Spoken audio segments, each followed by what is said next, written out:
Sa kaugnay na balita, isang grupo ng mga Muslim na nawagan sa pamunuan ng PNP na huwag nang lubayan ang pagpapanagot sa mga kasamahan nilang sangkot sa iba't ibang krimen. Nagbabalik ang aming kasama si Alvin Baltazar.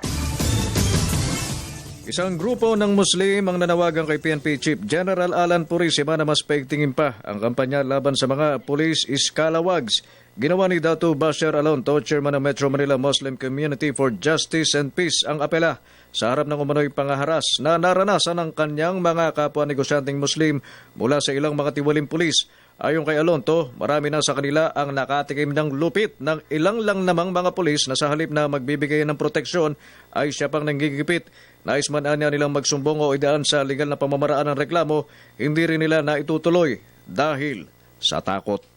Tinatawag natin siguro na hulidap, yung kotong, uhuluin sila, pagkatapos gagawa sila ng isang issue na sasabi nila drugs. Naging hudyat ayon kay Alonto para magkaroon sila ng lakas ng loob upang isiwalat ang kanilang karanasan ay matapos na mapanood ang pagkakahuli sa mga pulis na Loma na isinangkot sa kidnapping at hulidap. Nakitaan niya nila kasi dito na nakahanda ang pamuno ng PNP na kastiguhin ang sarili nilang kabaro na hindi maganda ang ginagawa.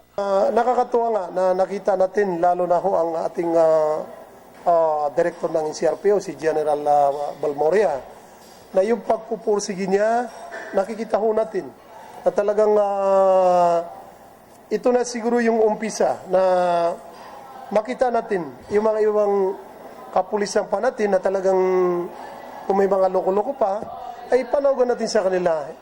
Tumigil na sila.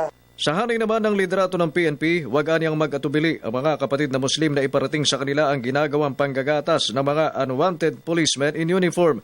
May salaam centers niya sila kung saan tinatanggap ang kanilang mga sumbong at reklamo.